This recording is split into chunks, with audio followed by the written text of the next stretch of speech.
திரு கோவண்ணா, நான் உங்களிடமிருந்தே ஆரம்பிக்கிறேன். நிறைய விமர்சனங்கள் நிறைய பேசியிருக்கிறார். 10 ஆண்டுகளாக இந்த ஆட்சி எப்படி நடந்தது, இது 10 ஆண்டுகளில் நடந்ததெல்லாம் வெறும் ட்ரெய்லர் தான், இனிமேல் நடக்க போகக்கூடிய ஆட்சி தான் உண்மையான ஆட்சியாக இருக்கும், பாருங்க இது கூட்டணி ஆட்சியினுடைய ஒரு புதிய வடிவமாக இருக்கும் அப்படிங்கிற முழக்கத்தை எல்லாம் முன்வைத்திருக்கிறார். ஒரு 100 இடங்களில் கூட காங்கிரஸ் கட்சியால் ஜெயிக்க முடியல. ஒருவேளை நீங்கள் இது கூட கிடைக்காம தோல்வி அடைந்திருந்தால் இந்நேரம் இவிஎம் மிஷின் மேல குற்றச்சாட்டை எல்லாம் சொல்லியிருப்பீங்க. இப்ப வெற்றி பெற்ற காரணத்தினால அந்த குற்றச்சாட்டை எல்லாம் எதுவுமே சொல்லல, அமைதி காக்குறீங்க அப்படிங்கிறார் பிரதமர். 10 ஆண்டு கால மக்கள் விரோத ஆட்சிக்கு தான் 303 பெற்றிருந்த பாஜக இன்னைக்கு 240 இடங்கள், 63 இடம் குறைச்சி கொடுத்துருக்காங்க, குறைவாக பெற்றிருக்கிறது. அது தோல்வி இல்லைன்னா எது தோல்வின்னு எனக்கு தெரியல. அடுத்து ரெண்டாவது காங்கிரஸ் 52, இன்னைக்கு 99 + 1 100ஆக எங்கள் எண்ணிக்கை கூடியிருக்கிறது. 48 இடங்களை கூடுதலாக பெற்றிருக்கிறோம். எங்கள் வெற்றி 2 மடங்காக கூடியிருக்கிறது. நாங்கள் ஆட்சி அமைக்க கோரலை, எதிர்கட்சியாக தான் இருக்கணும்னு நாங்கள் முடிவு பண்ணியிருக்கோம். ஆனால் நாங்கள் மகிழ்ச்சியாக இருக்கிறோம், கொண்டாடுகிறோம். ஏன்னா ஒரு சர்வாதிகாரம் தடுத்து நிறுத்தப்பட்டிருக்கிறது. ஜனநாயகத்திற்கும் சர்வாதிகாரத்திற்கும் நடந்த தேர்தலில் சர்வாதிகாரம் தடுக்கப்பட்டிருக்கிறது. இனி சர்வாதிகாரம் நடக்க முடியாது. இனி மோடி ஆட்சி கிடையாது, தேசிய ஜனநாயக கூட்டணி ஆட்சி. அதான் அவரும் தொடர்ச்சியா சொல்றார், ஒரு கூட்டணி ஆட்சி. அதனால இந்த பழைய பேச்சு இருக்கு பாருங்க, அந்த பேச்சு, அந்த ஒரு ஆணவம் கலந்த பேச்சு, அதெல்லாம் இனிமேல் எடுபடாது. தேர்தல் பரப்புரை அவருடைய உச்சக்கட்ட நச்சு கருத்துக்களை எவ்வளவு சொல்ல வேண்டுமோ அதையெல்லாம் சொல்லி அதற்குரிய பாடத்தை அவர் பெற்றுவிட்டார். இது தோல்வின்னு அவர் ஏற்றுக்கலைன்னா அவருடைய பேச்சை பார்க்குறப்போ உள்ளுக்குள்ள தோல்வி என்பது அவரை உறுத்துகிறது. ஆனால் தோல்வி இல்லாத மாதிரி ஒரு வீர வசனமா. ஆனா காங்கிரஸ் விமர்சிக்கிறார், நீங்க தோல்வியை கொண்டாடிட்டு இருக்கிறீங்க அப்படிங்கிறார். ஏங்க, நாங்க தோத்தா கூட மகிழ்ச்சியாக இருக்கிறோம். ஆனா வெற்றி பெற்றதாக கூறுகிற மோடி முகத்தில் மகிழ்ச்சி இல்லை. பாஜக தலைவர்கள் யாருமே மகிழ்ச்சியா இல்லை. அதுக்கு என்ன காரணம்? அவர்கள் எப்படி இருந்தாலும் கூட்டணி ஆட்சி அமைக்க போறாங்க. சந்திரபாபு நாயுடு இன்னைக்கு மோடியினுடைய தலையெழுத்து பாஜக கையில இல்ல, சந்திரபாபு நாயுடு கையிலையும் நிதிஷ்குமார் கையிலையும் இருக்குது. அவர்கள் என்னையாவது என்றைக்காவது காலை வாரி விட்டாங்கன்னா மோடி ஆட்சி கழுவது உறுதி. அவர்கள் கடந்த கால அரசியல் பின்னணி 5 வருஷத்துக்கு முன்னால இதே சந்திரபாபு நாயுடு எவ்வளவு கடுமையாக ட்விட்டரில் பதிவு பண்ணாரு, எவ்வளவு பெரிய ஒரு அனைத்து ஜனநாயக இன்ஸ்டிடியூஷனையும் டெஸ்ட்ராய் பண்ணவர் மோடி.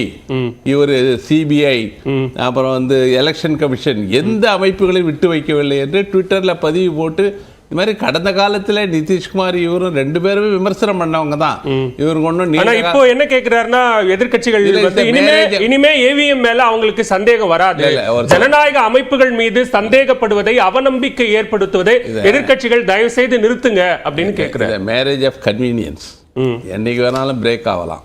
ஒன்று. ரெண்டாவது, நாங்கள் என்றைக்குமே இவிஎம் பற்றி சந்தேகித்து நாங்கள் அந்த வழக்கில் எங்களை ஈடுபடுத்தி கொண்டது இல்லை. நீங்க சொல்ற அந்த ஆக்ட் எல்லா கூட்டணிக்கும் பொருந்தும்ல. நாங்கள் எங்கள் தேர்தல் அறிக்கையில் இவிஎம் பற்றி நாங்கள் சந்தேகத்தோடு எந்த கருத்தையும் சொல்லவில்லை. இவிஎம் மேல நாங்கள் முழு நம்பிக்கை வச்சிருக்கிறோம். நாங்கள் அதில் சில இன்னும் கூடுதலாக நம்பகத்தன்மையை உருவாக்குங்கள்னு சொன்னமே தவிர அதனுடைய நம்பகத்தன்மையை குறைத்து நாங்கள் மதிப்பிட்டதில் எங்களுடைய கோரிக்கை என்பது விவிபேட். அந்த பிரதமர் மோடி எழுப்பக்கூடிய கேள்வி என்னன்னா, தேர்தலுக்கு முன்னாடி தேர்தல் ஆணையம் மீதோ அல்லது இவிஎம் மீதோ கடுமையான விமர்சனங்கள் இருந்தது, நீதிமன்றத்தில் வழக்கு நடக்கும் போதெல்லாம் அது தொடர்பான விமர்சனங்களை நிறைய காங்கிரஸ் கட்சி முன்வைத்தது. ஆனா தேர்தல் முடிவுகளுக்கு பிறகு அப்படி பேசலையே, இனிமேல் அப்படி பேச மாட்டாங்க அப்படின்னு சொல்றாங்க. தேர்தலுக்கு முன்பு இவிஎம் பற்றி காங்கிரஸ் கட்சி விமர்சனம் வைக்கல. விவிபேட்டை உறுதிப்படுத்துங்க, ஒப்புகை சீட்டு மூலமாக அதை எண்ணுங்கன்ற ஒரு கோரிக்கையை எங்கள் கட்சி வச்சோம். மற்றபடி அதில் எங்களுக்கு தொடர்பு கிடையாது. பல சமூக ஆர்வலர்கள் இன்னைக்கும் இவிஎம் மேல நம்பகத்தன்மை இல்லைன்ற கருத்து இருக்கு. நம்பகத்தன்மையை உருவாக்க வேண்டிய பொறுப்பு தேர்தல் ஆணையத்துக்கு இருக்கு. இந்த தேர்தல் ஆணையம் ஏன் இந்த நம்பகத்தன்மை இல்லைன்னா, இது பிரதமர் மோடியால தேர்வு செய்யப்பட்ட தேர்தல் ஆணையமே தவிர உச்ச நீதிமன்ற நீதிபதி கொண்ட குழுவினாலே தேர்ந்தெடுக்கப்பட்ட ஒரு தேர்தல் ஆணையம் அல்ல. இது பாஜகவினுடைய மோடியினுடைய கைப்பாவை. ஆனா எல்லாவற்றையும் மீறி இன்றைக்கு ஜனநாயகத்தில் இந்த நடைபெற்ற தேர்தலில் நாங்கள் இவிஎம் மிஷினை பற்றி நாங்கள் குறைத்து மதிப்பிடவில்லை. நம்பகத்தன்மையை நான் கேள்வி கேட்கல. இன்னைக்கு தேர்தல் நடந்திருக்கு, சர்வாதிகாரம் வீழ்த்தப்பட்டிருக்கு, ஜனநாயகம் வெற்றி பெற்றிருக்கிறது.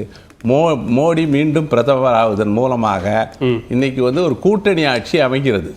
அந்த கூட்டணி ஆட்சி நித்திய கண்டம் பூர்ண ஆயுசா தான் இருக்க போகுது. ஏன்னா மாநில கட்சிகளை நம்பி எந்த நீங்க சொல்ற நீங்க யாரை குறிப்பிட்டு சொல்றீங்களோ, நிதிஷ்குமார் என்ன சொல்றாருன்னா 10 ஆண்டு காலம் இதுவரைக்கும் அவர் செய்த சேவையில ஏதாவது மிச்சம் மீதி விட்டிருந்தா அதை இனி வரும் ஆட்சி காலத்துல செய்யலாம்னு நிதிஷ் சொல்றாரு.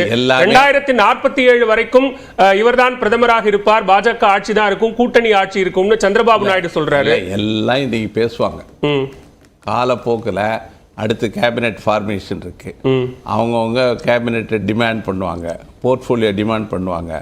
அடுத்து வர நிறைய பிரச்சனைகள் இருக்கு. ஏன்னா மாநில உரிமைகளை கடந்த 10 ஆண்டு காலமாக பறித்து ஒற்றை ஆட்சி நடத்திய மோடி இன்னைக்கு கூட்டணி ஆட்சிக்கு வந்திருக்கிறது ஜனநாயகத்திற்கு கிடைக்கும். ஜனநாயகத்தின் மீது நம்பிக்கை வைத்திருக்கிறோம், ஜனநாயகத்தை காப்பாற்றுவதற்காக இந்தியா கூட்டணி முயற்சிக்கிறாங்க. அந்த ஜனநாயகத்தின் அடிப்படையில் மக்கள் வாக்களித்து தானே என்டிஏ கூட்டணி ஆட்சி அமைக்குது. அவங்க ஆட்சி நடத்தட்டும், பலமான எதிர்க்கட்சியாக இந்தியா கூட்டணி இருக்க போகிறது, நாங்க அவங்களுக்கு ஒரு டஃப் ஃபைட் கொடுப்போம் அப்படின்னு சொல்லாம ஆட்சி எப்ப வேணா கவிழக்கூடிய நிலை வரும், நித்திய கண்டம் பூர்ண ஆயுசு அப்படிங்கிற அந்த அச்சத்தை ஏன் வெளிப்படுத்தணும்? ஏன் அச்சம்னா இந்த மைண்ட் செட் ஆஃப் மோடி இருக்குல்ல, அவருடைய செயல்பாட்டு திறன் கடந்த காலத்தில் நான் பார்த்தோம்ல, அவர் ஒரு ஜனநாயகவாதி கிடையாது. ஜனநாயக உணர்வே இல்லாத ஒருத்தர் இந்த ஜனநாயகத்தில் நடைபெற்ற தேர்தல் மூலமாக பாஜகவை தன் கைப்பாவியாக வைத்துக்கொண்டு, நான் கேட்கிறேன், உட்கட்சி ஜனநாயகம் பாஜகவில் இருக்கா? ஏதாவது கருத்து பரிமாற்றம் இருக்கா? உங்களுக்கு மோடி அமித்ஷாவை தவிர மூன்றாவது முகம் தெரிகிறதா? யார் முகம் தெரியல. இதெல்லாம் கடந்த காலம். இனி அப்படி செயல்பட முடியாது. சரி, பேசலாம். நான் முதற்கட்ட பார்வையை எடுத்துக்கிறேன். திரு கோபிநாத், திரு கனக சபாபதி, வெற்றி பெற்ற பிறகும் கூட மோடியும் பாஜகவினரும் களையிழந்து காணப்படுகிறார்கள் அப்படிங்கிற விமர்சனத்தை ப. சிதம்பரம் முன்வைக்கிறார். அந்த விமர்சனம் சரியா? அது தவறான விமர்சனம். 99 அதிகமா 240 அதிகமா சொல்லுங்க.